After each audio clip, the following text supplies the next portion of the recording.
जय श्री कृष्णा। मैं एस.एम. कथूरिया आप सबका वैदिक प्रेडिक्ट में स्वागत करता हूं। आज का विषय है वृषभ राशि नवंबर 2021 का राशिफल। ग्रहों की स्थिति पहली तारीख को जो है वो चार्ट में दिखा रहा हूं, और जैसे जैसे ग्रह अपनी राशि बदलते रहेंगे वैसे वैसे आपके परिणाम भी बदलते रहेंगे। वृषभ राशि के स्वामी शुक्र हैं। अब शुक्र का गोचर इस महीने अष्टम भाव से शुरू हो रहा है, यानी कि गुरु की राशि है धनु। अष्टम भाव में शुक्र वैसे जो अगर जैसे राशि के स्वामी हो, लग्न के स्वामी हो, तो अष्टम भाव दुष्स्थान गिना जाता है, और वैसे भी मित्र राशि नहीं है, तो ज़रूरी बात है कि यहाँ थोड़ा सा नकारात्मक रहेंगे। स्वास्थ्य के लिए आपको खास ध्यान रखना पड़ेगा कि कोई बीमारी आपको ना लगे। अपने आप को बचा कर रखें, खाने पीने का ध्यान रखें, तो आप थोड़ा सा भी सतर्क होकर रहेंगे तो आपको ये सब दिक्कतें नहीं होंगी।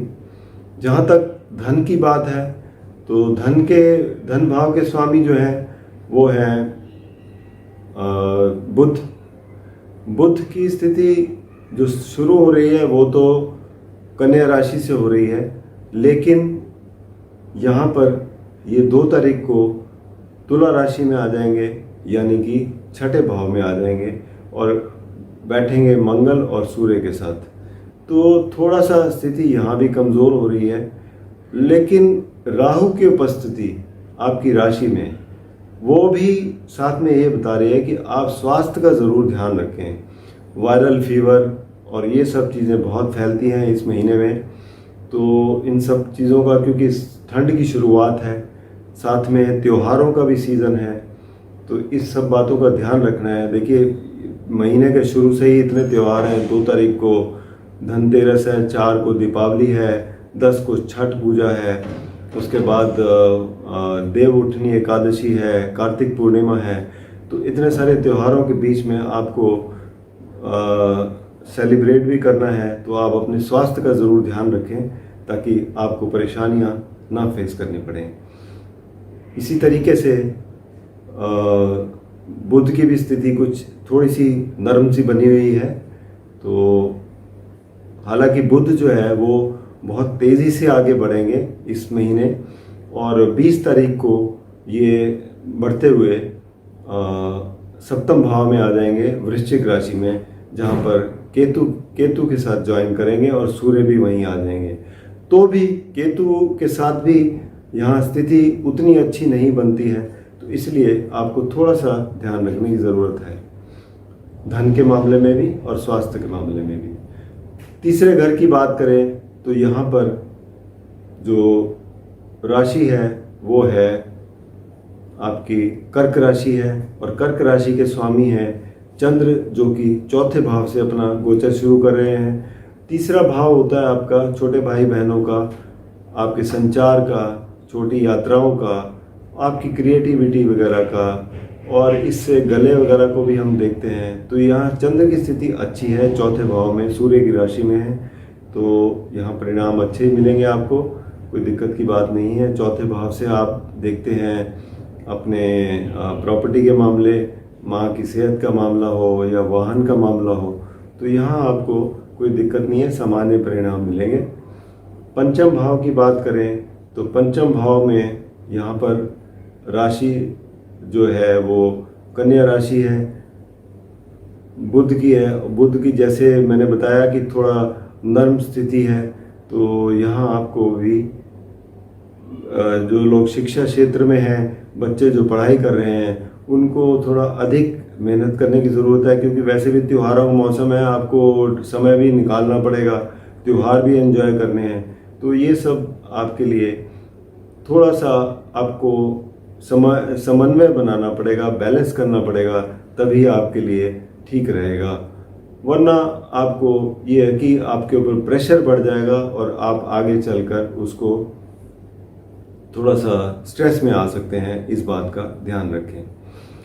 छठे भाव की बात करें, तुला राशि है यहाँ पर, और इसके स्वामी शुक्र जो है वो अष्टम भाव में बैठे हैं। हालांकि कहते हैं विपरीत राजयोग भी बनता है, लेकिन जहाँ तक मैं समझता हूँ कि गोचर में कोई इतनी बड़ी बदलाव की स्थिति नहीं आती है कि कोई बहुत अच्छा परिणाम दे।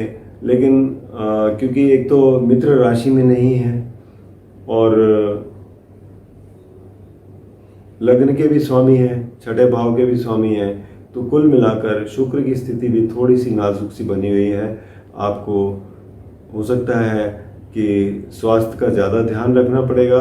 आपको जो शत्रु हैं वो ज़्यादा परेशान कर सकते हैं, कामों में कोई रुकावट आ सकती है, इन सब चीज़ों का आपको सामना करना पड़ सकता है। सप्तम भाव की बात करें तो सप्तम भाव के स्वामी मंगल है और मंगल का गोचर जो है वो छठे भाव में है सूर्य के साथ। अब छठा भाव मंगल तो ठीक है, अच्छे हैं मंगल छठे भाव, क्योंकि क्रूर ग्रह छठे भाव में अच्छे परिणाम देते हैं। तो आप एक तरफ शुक्र की स्थिति कमज़ोर है तो मंगल आपको थोड़ा सा सहायता कर रहे हैं। आपके जो स्वास्थ्य के जो कठिनाइयाँ आ सकती हैं उसके ऊपर आपको फ़ायदा दे सकते हैं, लेकिन दशा पर भी डिपेंड करता है क्या चल रही है। तो कुल मिलाकर स्थिति मंगल की तो अच्छी है। अब बात करें आपके जो बाकी है रिश्ते जो हैं सप्तम भाव से जो देखते हैं, वैवाहिक जीवन देखते हैं, तो यहाँ पर केतु बैठे हैं और सूर्य आ जाएंगे 16 तारीख को। तो केतु, सूर्य और 20 तारीख को बुध भी आ जाएंगे। तो यहाँ पर आपको थोड़ा ये सलाह दी जाती है कि वाद विवाद में ना पड़े, क्योंकि आपको नुकसान हो सकता है और आपकी जो रिश्ते हैं वो बिगड़ सकते हैं। आपके व्यवसाय के रिश्ते हैं, पार्टनरशिप है, उसमें भी दिक्कत आ सकती है। इन सब बातों का ध्यान रखें और हो सकता है तो कुछ टाइम के लिए विलंब कर लें, आपके लिए अच्छा रहेगा। अष्टम भाव यहाँ से देखें तो यहाँ पर गुरु हैं अष्टम भाव के स्वामी और साथ ही में एकादश भाव के भी स्वामी हैं। गुरु की स्थिति जो है वो नवम भाव में शनि के साथ बैठे हैं और अपनी नीच राशि में है। अब नीच राशि में गुरु जो है शनि के साथ अपने आप को फ्री महसूस नहीं करते कि आपको जो अच्छा परिणाम दे सके। हालांकि नवम भाव के कारक ग्रह होते हुए भी जब ये नीच राशि में है तो यहाँ पर आपको फिर भी थोड़ा सा परेशानी का सामना करना पड़ सकता है। जैसे कि आपके कार्य बनते बनते कहीं रुक जाए या कहीं जो भी आप कर रहे हो कार्य तो आगे ना बढ़ पाए, कोई भी प्रोजेक्ट ले रहे हो तो आगे ना बढ़ पाए, तो इस तरीके की सामना करना पड़ सकता है। 20 तारीख के बाद जब ये कुंभ राशि में आएंगे तब आपके लिए रास्ते खुलते जाएंगे, आपके कार्य बनते जाएंगे, वहाँ पर आपकी स्थिति अच्छी हो जाएगी। भाग्य स्थान की बात करें तो भाग्य स्थान के मालिक शनि हैं और ये कार्य क्षेत्र के भी स्वामी हैं और ये यहाँ पर बैठे हैं नवम भाव में। अपनी अच्छी स्थिति है, कार्य क्षेत्र में आपका वैसे तो ठीक ठाक रहेगा, शनि की कृपा रहेगी, कोई दिक्कत की बात नहीं है, क्योंकि वृषभ लग्न के लिए शनि जो है वो एक योग कारक ग्रह है, क्योंकि एक त्रिकोण स्थान है, एक केंद्र स्थान है, दोनों के मालिक हैं और त्रिकोण में ही बैठे हैं। तो ये आपके लिए बहुत अच्छा वो है, योग है। आप कार्य क्षेत्र में काफ़ी आगे बढ़ेंगे, आपकी प्रशंसा भी की जाएगी और हो सकता है आपको कोई लाभ भी मिले 20 तारीख के बाद।